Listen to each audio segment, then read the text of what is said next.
Hello guys, कैसे हैं यार आप सब। आई होप कि आप सभी लोग अच्छे होंगे। जेई एडवांस 2024 का एग्जाम कंक्लूड हो चुका है। अभी इस टाइम पे आपके पास बहुत सारा फ्री टाइम होगा और अभी आप सभी लोग ये सोच रहे होंगे कि भैया कौन कौन से ऐसे डॉक्यूमेंट्स हैं जो हमें जोसा काउंसलिंग के अंदर काम आने वाले हैं। आज की इस वीडियो के अंदर जो जो भी डॉक्यूमेंट्स मैं आप सभी को बताने वाला हूँ वो आप सभी को बनवा लेने हैं 10 जून से पहले, क्योंकि 10 जून को आपकी जो जोसा काउंसलिंग है वो स्टार्ट होने वाली है। जितने भी डॉक्यूमेंट्स मैं अभी आपको बताऊंगा, अगर वो सारे आप बना लेते हैं तो आपको काउंसलिंग के प्रोसेस में कोई भी प्रॉब्लम नहीं आएगी। आपका जो काउंसलिंग का प्रोसेस है वो एकदम स्मूथ रहेगा। तो चलिए फिर बिना देरी किए इनको देख लेते हैं। तो गाइस, जो सबसे पहले और सबसे मोस्ट बेसिक डॉक्यूमेंट्स है वो है आपकी 10th और 12th क्लास की मार्कशीट। 10th क्लास की मार्कशीट तो आई होप कि आप सभी के पास होगी और 12th क्लास की भी मैक्सिमम बच्चों के पास होगी ही, लेकिन जिन बच्चों का अभी तक बोर्ड का रिजल्ट नहीं आया है उनको टेंशन लेने की जरूरत नहीं है, क्योंकि जब तक उनके डॉक्यूमेंट्स वेरिफिकेशन का टाइम आएगा तब तक उनका बोर्ड का रिजल्ट भी आ जाएगा और उनको मार्कशीट भी मिल जाएगी। और अगर इन केस किसी स्टेट बोर्ड की नहीं मिलती है तो आप सिर्फ रोल नंबर लगा के आगे बढ़ सकते हैं, और अगर है तो आप जल्दी से जल्दी अपने 12th क्लास की मार्कशीट अपने स्कूल से कलेक्ट करो। और जब मार्कशीट लेने जाओ स्कूल से तो इन 3 डॉक्यूमेंट्स को लेके आना बिल्कुल भी मत भूलना आप, जिसमें से पहला है आपका टीसी या फिर माइग्रेशन सर्टिफिकेट, दूसरा है आपका पासिंग सर्टिफिकेट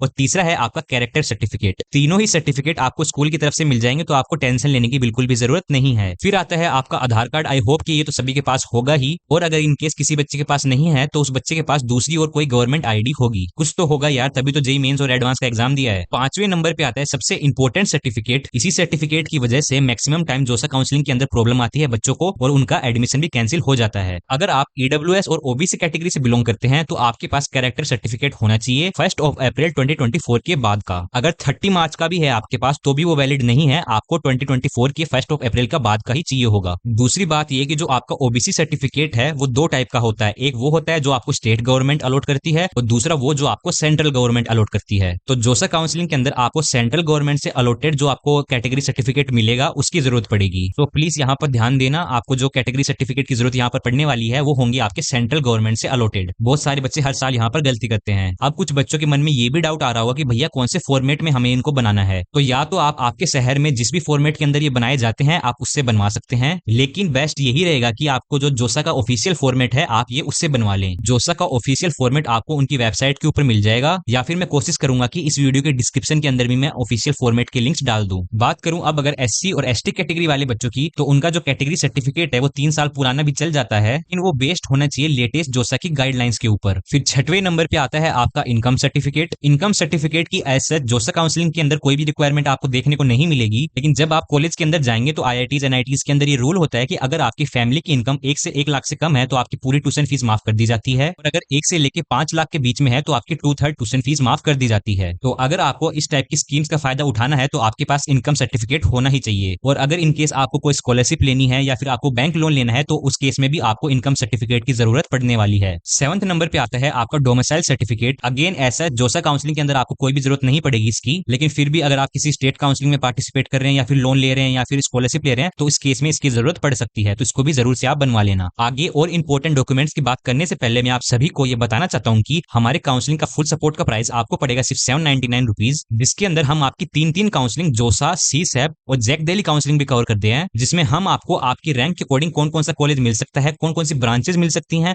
और कौन कौन सी ऐसी काउंसलिंग है जिनके अंदर आपको पार्टिसिपेट करना चाहिए वो बताते हैं। मतलब कि एक तरीके से इसको आप कॉलेज प्रिडिक्टर समझ सकते हैं। दूसरा फायदा आपको ये रहेगा कि जब आपकी काउंसलिंग स्टार्ट हो जाती है तो हमारी टीम आपको आपकी रैंक के अकॉर्डिंग एक पर्सनलाइज्ड चॉइस फिलिंग ऑर्डर बना के देती है। अगर आप हमारा बनाया हुआ personalised choice filling order follow करते हैं तो आपके एडमिशन के चांसेस और भी बढ़ जाते हैं। चॉइस फिलिंग ऑर्डर काउंसलिंग की प्रोसेस में कितना इंपॉर्टेंट होगा ये तो आप सबको पता ही होगा, क्योंकि उसी से ये डिसाइड होता है कि आपको कौन सा कॉलेज मिलेगा या फिर कौन सी ब्रांच मिलेगी, और एक बार उसको भरने के बाद आप चेंज भी नहीं कर पाओगे। तो आपके साथ ऐसा ना हो तो प्लीज हमसे अपना चॉइस फिलिंग ऑर्डर जरूर से बनवाएं। मैं हर साल बहुत सारे बच्चों को देखता हूं कि उनकी अच्छी रैंक होते सोते भी वो चॉइस फिलिंग के अंदर थोड़ी गड़बड़ी कर देते हैं, जिस वजह से उनको एक डिजर्विंग कॉलेज नहीं मिल पाता है। हम मेक श्योर करते हैं कि आपके साथ ऐसा ना हो। तीसरा फायदा आपको ये रहेगा कि हम आपको अनलिमिटेड कॉल और चैट सपोर्ट भी प्रोवाइड करते हैं, वो भी सीसैप के लास्ट राउंड तक। इतने कम प्राइस पॉइंट पे सीसैप के लास्ट राउंड तक अनलिमिटेड कॉल और चैट सपोर्ट आपको और कोई भी प्रोवाइड नहीं करेगा। सिमिलर चीज के लोग आपसे 5, 6, 10, 15, 20 हजार रुपीज भी चार्ज कर सकते हैं। प्लीज सपोर्ट में जरूर से एनरोल होना। मैं गारंटी देता हूँ कि आपको आपके रैंक के ऊपर बेस्ट कॉलेज दिलवाया जाएगा और एट द एंड आपको बिल्कुल भी ऐसा नहीं लगेगा कि मेरे मनी वेस्ट हो गए। एकदम वैल्यू फॉर मनी हम आपको यहाँ पर प्रोवाइड करने वाले हैं। आते हैं अब टॉपिक के ऊपर वापस। तो अगर आप पीडब्ल्यूडी कैटेगरी से बिलोंग करते हैं तो आपको सर्टिफिकेट की जरूरत होगी, कि आपको पता ही होगा कि 5% रिजर्वेशन रहता है जोसा के अंदर पीडब्ल्यूडी कैटेगरी वाले बच्चों के लिए। है आपका मेडिकल सर्टिफिकेट, आपने नजदीकी हॉस्पिटल में जाके जिस भी फॉर्मेट में वो आपको बना के देते हैं उससे भी बनवा सकते हैं, या फिर बेटर यही रहेगा कि आप जो जोसा का ऑफिशियल फॉर्मेट है उससे बनवा बनवा लें वो आपको उनकी वेबसाइट के ऊपर मिल जाएगा, और हो सके तो मैं इस वीडियो के डिस्क्रिप्शन के अंदर भी डाल दूंगा। फिर आता है आपका गैप सर्टिफिकेट, बहुत ही ज्यादा इंपॉर्टेंट है। अगर आप एक ड्रॉपर हैं, सिंगल ड्रॉपर हैं या फिर डबल ड्रॉपर हैं, दोनों ही केस में आपको एक गैप सर्टिफिकेट बनवाना होगा। कहां पर बनता है वो आपको चले जाना है अपने घर के पास के किसी एडवोकेट के पास, वो बनवा के देगा। फिर आता है आपका जेईई मेंस का एडमिट कार्ड और जेईई एडवांस का एडमिट कार्ड, ये तो आपके पास होंगे ही। और सिमिलर तरीके से यहाँ पर मैंने लिखा नहीं है, आपके पास जेईई मेंस का स्कोर कार्ड और जेईई एडवांस का स्कोर कार्ड जो कि अभी तक आया नहीं है वो भी होना चाहिए अगर आप एक आईआईटीज के अंदर एडमिशन लेना चाहते हैं। फिर आते हैं आपकी मल्टीपल पासपोर्ट साइज फोटोग्राफ्स, और लास्ट में हो सके तो आपको अपना एक बैंक अकाउंट भी बनवा लेना चाहिए। अकाउंट की आपको बहुत ही ज्यादा जरूरत पड़ने वाली है जब आप कॉलेज के अंदर चले जाएंगे, फिर चाहे वो आपको लोन लेना हो, स्कॉलरशिप हो,